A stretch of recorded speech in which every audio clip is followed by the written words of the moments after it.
Meeting हुई है Indian सफीर की और डेप्यूटी रेलवे मिनिस्टर जो हैं ईरान की हुकूमत में। इंडिया अभी भी मौजूद है और अभी निकला नहीं है।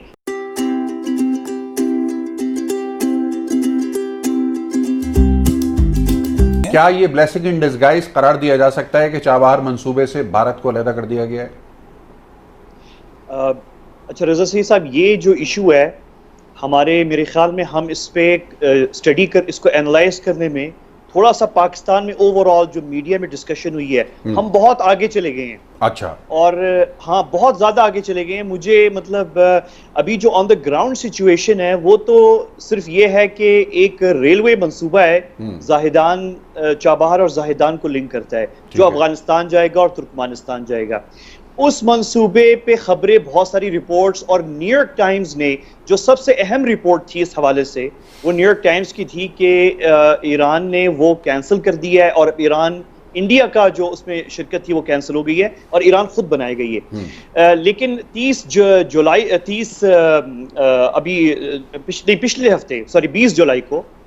जुलाई को जो है एक मीटिंग हुई है इंडियन सफीर की और डेप्यूटी रेलवे मिनिस्टर जो हैं ईरान की हुकूमत में, और ये ईरानी मीडिया में पब्लिश हुआ है। और उस पे जो नायब वजीर हैं ईरानी हुकूमत के रेलवे के, उन्होंने इस मीटिंग में जो इंडियन मीडिया और ईरानी मीडिया में रिपोर्ट हुई है उसमें ये स्टेटमेंट थी कि ये बहुत सारी रिपोर्टिंग हुई है लेकिन इंडिया अभी भी मौजूद है और अभी निकला नहीं है। ये तफसीलात हैं हमारे यहाँ।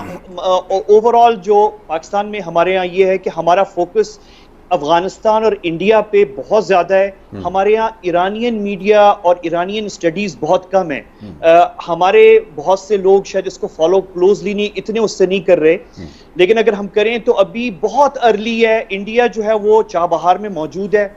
इंडिया ने आखिरी जो सबसे बड़ी अमाउंट रिलीज की थी चाबहार पोर्ट के लिए वो फरवरी में की थी, यानी अब से कोई 4 महीने पहले, 5 महीने पहले, और वो amount hundreds of millions of dollars में थी। तो चाबहार पोर्ट जो है वो तो जारी है, उसमें काम कहीं खत्म नहीं हुआ ना, इंडिया भी वहां से गया है। ठीक है, मुझे तेजी से आगे बढ़ना है। सईद मोहम्मद अली साहब, कंक्लूड करना है हमें, हमारे पास 1 मिनट है।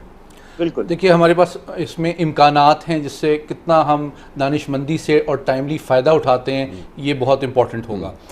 देखिए, जैसा जान साहब ने भी कहा कि ईरान को इस बात का इदराक है कि भारत अमेरिका का एक करीबी स्ट्रेटेजिक एलाई बनता जा रहा है और अमेरिका भारत को इस खित्ते में अपने मफादात के लिए इस्तेमाल करना चाहता है और वक्त के साथ साथ ये रिलेशनशिप मज़ीद डीपन होगी, जिसके नतीजे में मैं समझता हूँ तेहरान में भी एक तशवीश उभर रही है कि भारत क्या लॉन्ग टर्म में एक रिलायबल एलाई हो सकता है। ठीक है, इस रीजन में ईरान के साथ चीन की कुछ सी पैक नौयत ही की डेवलपमेंट होने जा रही है। देखिए, ये जियो इकोनॉमिक्स में एक बहुत बड़ी खबर है, जियो स्ट्रेटेजिक लेवल पे बहुत बड़ी खबर है कि चाबहार असल में हिंदुस्तान की उस जो इकोनॉमिक विजन का हिस्सा है, जो चाहते हैं कि जो नॉर्थ साउथ जो कॉरिडोर बनाना चाहते हैं, सॉरी ईस्ट से वेस्ट कॉरिडोर बनाना चाहते हैं और उसको सीपैक के पैरेलल खड़ा करना चाहते हैं, और जो BRI का प्रोजेक्ट है उसका मुकाबला करने के लिए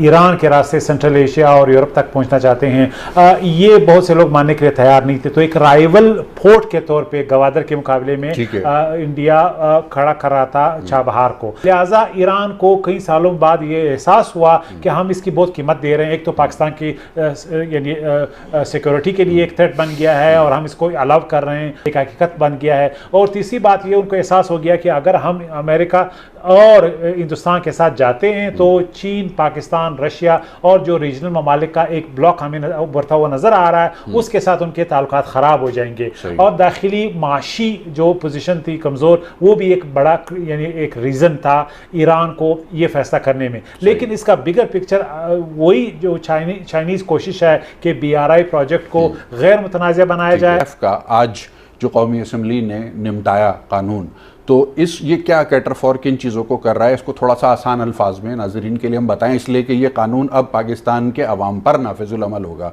तो मुझे, आपको और 22 करोड़ पाकिस्तानियों को पता होना चाहिए कि अब हमें किन मामलात में इस कानून के साथ अपनी कंप्लाइंस को यकीनी बनाने के लिए क्या एहतियातें करनी है। बहुत शुक्रिया रज़ा भाई।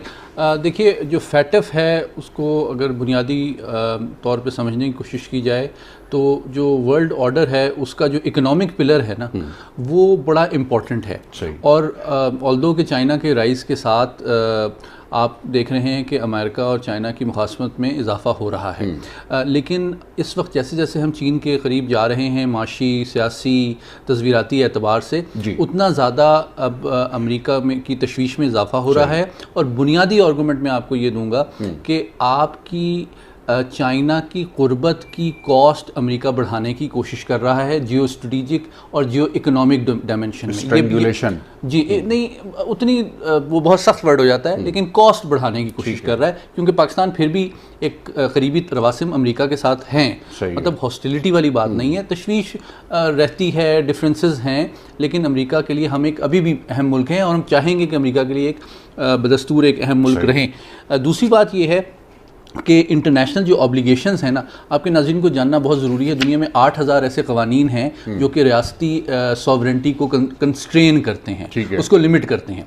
तो माशी मैदान में भी कुछ ऐसी चीज़ें हैं जो कि ख़ास तौर पे बदकिस्मती से तीसरी दुनिया के जो ममालिक हैं उनके ऊपर जो इकोनॉमिक कोर्शन है वो ज़्यादा की जाती है, क्योंकि आपकी एक्सपोर्ट मार्केट्स भी मगरबी दुनिया और नॉर्थ अमेरिका की ज़्यादा है, आपका जो फॉरेन एक्सचेंज रेमिटेंसेस हैं वो भी ज़्यादातर बाहर से ही आती हैं, और तीसरी चीज़ कि आपकी जो लोन्स और फाइनेंशियल अरेंजमेंट्स हैं वो भी बदकिस्मती से ज़्यादातर IMF और वर्ल्ड बैंक से जुड़ी हुई हैं। तो अभी भी आपका जो जियो इकोनॉमिक जो आपकी स्ट्रैटेजी है या जो स्ट्रक्चर है वो मगरबी दुनिया से चाइना की तरफ शिफ्ट हुआ नहीं है, ये एक फ्रेमवर्क है। अब क्विकली मैं आपको ये बता दूं कि इसकी वजह से हमारी मजबूरी है कि इंटरनेशनल ऑब्लिगेशंस जो हैं हमारे हवाले से उनको इम्प्लीमेंट डोमेस्टिक और नेशनल लेवल पे करने के लिए हमें कुछ लेजिस्लेशन की ज़रूरत है, जो कि आज भी की गई है।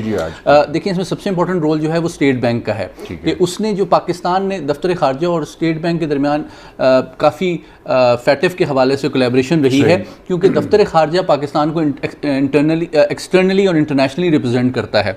तो जो इंटरनेशनल ऑब्लिगेशंस पाकिस्तान पे आते हैं उसकी नेशनल लेजिस्लेशन तो पार्लियामेंट में होती है, लेकिन उसकी इन्फोर्समेंट इम्प्लीमेंटेशन की जो मेन रोल है वो स्टेट बैंक का है।